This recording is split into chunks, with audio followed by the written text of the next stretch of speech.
Welcome back, my friends, to the show that never ends. It's hello from him, it's hello from Sasha, the Himalayan dog. What's happening today, Sasha? Oh, it's bloody raining. Yes, it's raining. Now we've got the bike ready for a trip. We've had 3 solid days of rain. And everything's damp and miserable, including the dog. But no worries, at least we don't have wildfires. The rain has dampened everything down pretty good. So, what should we talk about? Why don't you talk about tools? Yes, good idea. Let's talk about tools. Now then, some of you will be wondering what to carry on a long trip on your Himalayan. Now, underneath the back seat, the rear seat, the pillion seat, there's a toolkit which happens to be right there ordinarily. The tools are reasonable, I suppose, and they will help you in an emergency.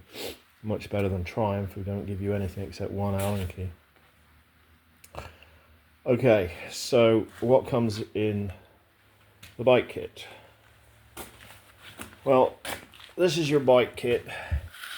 Some C-spanner for the suspension, which is good. A spanner for undoing the wheel spindle, front and rear. An open ender, what is that, 10 and 12? I believe so. Oh no, 10 and 13. A 16 and a 12. And another 16 and 12. I don't know why they put 2 of those in.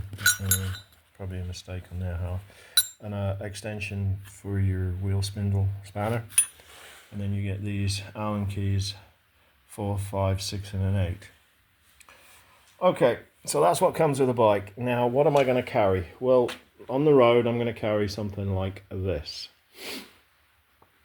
You might be one of those credit card warriors who, when they break down, just sit at the side of the road and phone for rescue. I'm not that kind of person. I like to fix my own problems and get going again, ASAP.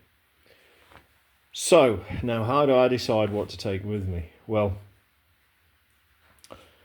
I do it the simple farmer's way. What I do is when I'm working on the bike, I ignore this and this, and I take tools from the tool drawer.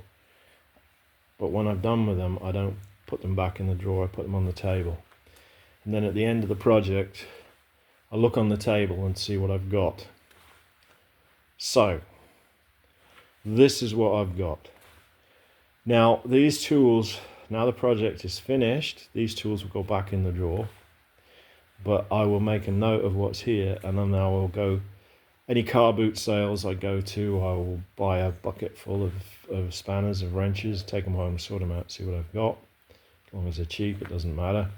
Or I'll go down to an automotive tool place like in Canada would be Canadian Tire, maybe, I don't know, Halfords or something like that in England. Maybe not Halfords, I don't know. Don't know what's in England anymore. But anyway, go to a tool place and buy some medium quality tools. Don't buy cheap. And to be on the road, you don't need premium tools. You just need something reasonably good. Because they're not going to get used much. And chances are they'll get a little bit rusty in your toolbox. Just depends on your toolbox. But when you're working on your bike, you don't want to be using crap. You don't want to use, wrenches that spread, and you don't want to use wrenches that will slip and bruise up the heads of bolts and nuts. So this is what I carry: medium quality tools. So what have we got? Well, let's start with the Allen keys. High quality Allen keys. It does pay to spend a little more money and get good ones. So the ones I've used on the bike so far, and that includes fitting accessories, stuff like that, is a 3, 4, 4.5, 5 and a 6. I didn't see the need to change the 8 because that's not going to get used very often, so I'll go with the 8. So those are the Allen keys I'm going to take. When it comes to wrenches, something like this is very handy. This is usually in my pocket. So the ones I've used on the bike so far are 7, 8, 10, 11, 12, 13, 14, 15, 17, 19, and a crescent or adjustable spanner. So you can use this to back up your bigger nuts and bolts. Now these here, you don't have to carry 2 of all of these. What I suggest you do is, if you don't want to carry them, carry a 10 and an 11 and maybe an open ender 10, 11 to back them up. So you can go between these sizes. Your 12 and your 13, you can probably take an open ender out of a set that's 12 at one end, 13 at the other. You don't need to carry 2 of everything. You can carry an open ender intermediate to back up these. That's probably a good way to do it, actually. I just don't have many open enders anymore. I used to have loads of them 20, 30 years ago, but they've all sort of gone by the wayside. You don't see many wrenches like this around anymore, do you? I couldn't even buy a set of these last time I was in Canadian Tire. They didn't have open enders. Right, so in addition, a knife. Now, this is in addition to any other knife you might carry, a camp knife or a pocket knife or whatever. It's very, very handy to have one of these razor knives and a few spare blades. It doesn't have to be a big one like this. It could be the size down from it. Don't go too small. Very, very handy thing to have for all kinds of stuff. You need to cut a gasket out of a cardboard packet or something like that. This is what you're going to use. Screwdrivers. Now, I'm lazy. I don't like going to the cupboard time and time again, so I generally use one of these if I can. And this one has got all the bits in the top that I need, and probably a few more. But very, very handy. And it's get one with a magnetic end, and then the end's not always falling out. You see, that's a Phillips. If you don't want to carry a big one, you can carry a small one, with just the bits that you need. This is Milwaukee. That's another reasonable quality brand. Don't get the cheap ones. Just get a good quality one, because these bits wear out very, very fast on the cheap stuff. So one of these is very handy. Takes up less room than that, but whatever you want to do. You need a screwdriver, definitely. In addition to that, I'll take a few sockets. 3/8 drive, ratchet extension, and what are we? We're 8, 10, 11, 12, 13, 14. That doesn't need to be a long one, it could be a short one, but my short one has developed legs and run away, so I've been using that. This is the one you use for the engine mounting bolts, and you need to be able to go down into a blind hole with that one. In addition, a vice grip, mole grip, whatever you want to call them. This is a fancy one. Doesn't have to be like this. I don't particularly like these. I prefer the regular ones. But one of these is handy. You don't have to take a full size one. Take a smallish one. And if you need to improvise with a clutch or a brake lever, or even a gear change lever or a brake lever on the rear, you can clamp this onto the shaft and use it. I don't usually bother carrying pliers. I just carry my Leatherman multi-tool, which has pliers on it, wire cutter, wire stripper, 2 blades, a file, diamond file, has scissors on it, and it also has a flat blade and a Phillips screwdriver. So these things are invaluable. I never leave home without it. It's always on my belt anyway.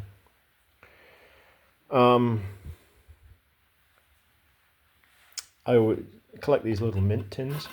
They're very handy for putting, nuts and bolts in, like these. Take a few spare of those, whatever you think you might need. And fuses, you can put them in there, etc., etc. These little ones are good because they're square and flat.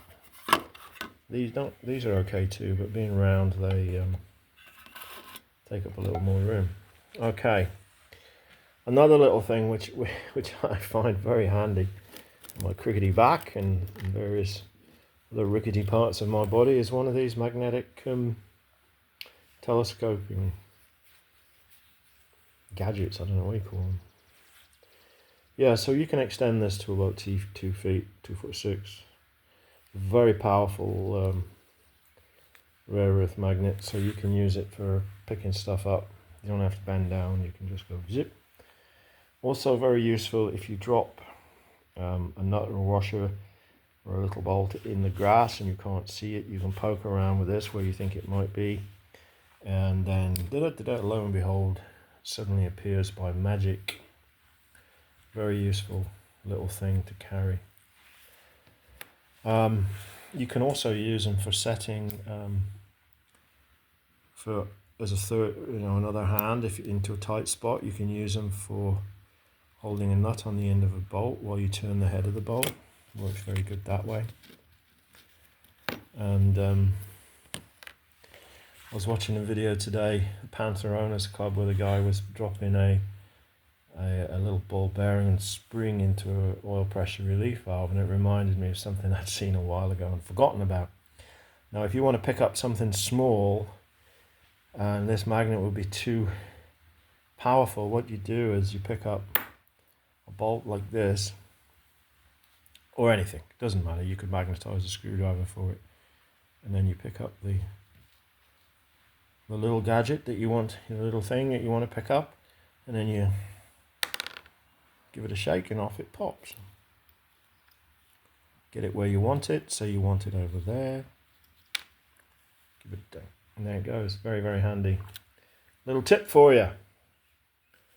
So thank you to the gentleman who does the Panther Owner Club videos. If you're into old bikes and you're interested in that kind of thing, Panther Owners Club, excellent videos. So there we are. Those are the tools that I carry with me when I'm on the road. It may seem a lot, but if you carry all this, you'll never break down. If you don't carry it, you're bound to break down. So, the only time I've ever been stuck, I wasn't really stuck, was when the alternator went out on a Yamaha XS650, and I got home by buying another battery and riding until one battery was flat, stick the other battery on, and then pull in at a gas station, fill up, talk nicely to the owner, and he would allow me to charge my batteries there while I had lunch or whatever, and then I carried on, and I managed to get home about 600 miles that way one year, a long time ago. So yeah, carry tools. I think they are essential, unless you're a credit card warrior, in which case wasted time and inconvenience is not your, is a problem that you don't mind coping with. For me, I hate being reliant on other people, so I carry all this stuff. So there we go. Those are the tools I carry. If you want to carry a toolkit on your Himalayan, I suggest you do something like this.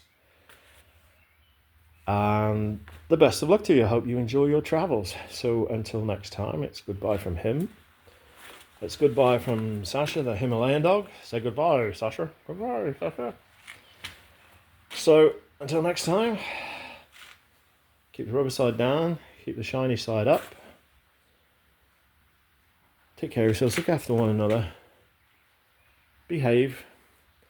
And if you can't behave, be careful. Bye-bye.